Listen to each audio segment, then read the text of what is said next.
Hey guys, welcome back to Rudder Innovations, where today we're going to be learning how to unclog a kitchen sink with tools such as a plunger or a drain auger like this, also known as a drain snake. Here we go.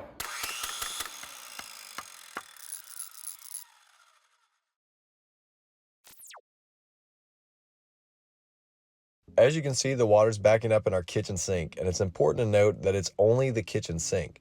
If water was backing up in other areas of the home, such as our tubs, we might have a clog in a different part of our plumbing system and would want to check the clean out on the main sewer line. You can do this by locating and opening your clean out cap and observing the flow of water from the house to your sewer or septic system. All right, we got our clean out cap off.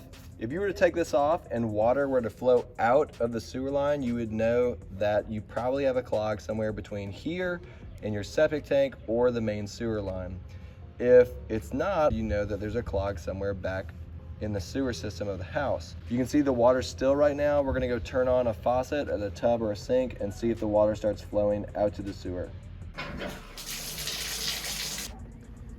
All right, you can see after turning the faucet on, the water is moving in the main sewer line, so we know that the rest of the system is not clogged. Now that we know the clog is isolated to the kitchen, the first and easiest step is to try a plunger. I have a plunger that I strictly use just for the kitchen sink. That way I'm not using something on my toilets and in my kitchen.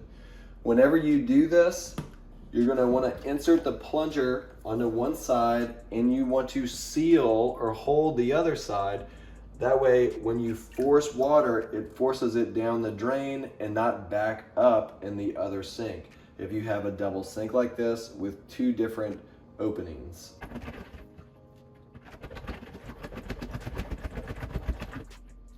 It can also be helpful to have a second person to help seal this off when you can apply pressure to the other side of the sink.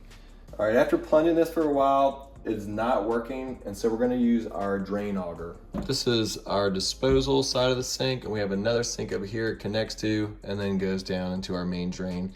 We're going to start by removing the P-trap and check in there, make sure there's nothing blocking it. You might want to have a bucket or some kind of a bowl to slide up underneath there.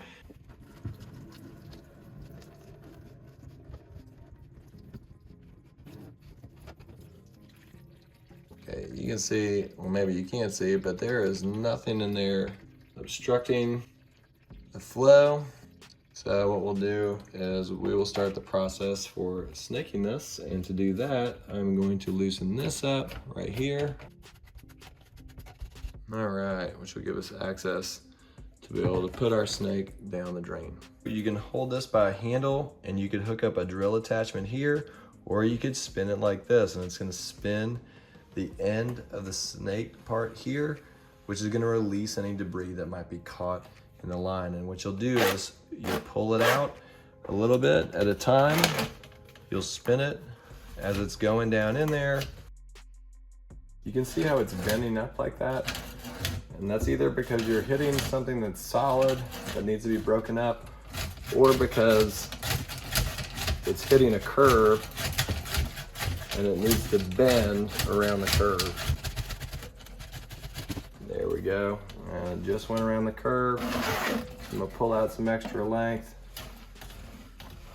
And I'm just gonna keep feeding this through and slowly turning it as I go. You can hook up the drill here, like I said before. I like to do it by hand, at least for the first time, so I can feel if there's any resistance and see if it's something. And it's quieter, so if there's water on this side, you can actually hear the water drain once you puncture through something in the pipe that is not allowing it to drain. Actually felt a little resistance about right here. I'm just working it back and forth slowly until I feel like it's pretty smooth, which right now I don't feel any resistance. There's nothing that it's getting hung up on. So I'm gonna keep feeding it through.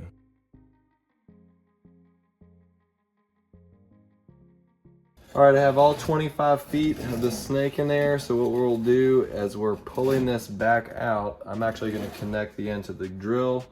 That way I have one hand on this and then one so I can start pulling it back into the rest of the enclosure.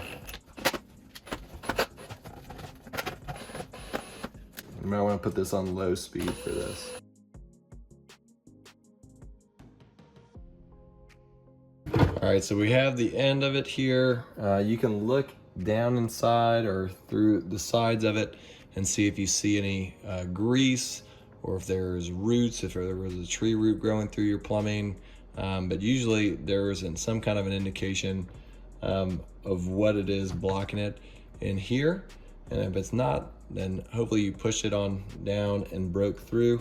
I'm gonna do this one more time before I put everything back together, just to make sure. I'm gonna do the full 25 feet in length, and then after that, I'm gonna put everything back together and we can test it out. I did put everything back together and it still didn't drain, so I repeated the process several times and even spun the auger in the opposite direction than directed, which finally got a result. All right, so this is the 5th time that we've snaked it, and as you can see, there is a bunch of disgusting grease in there, and so hopefully we have gotten it out and it'll drain now. We're gonna go ahead and hook our plumbing back up and try this again.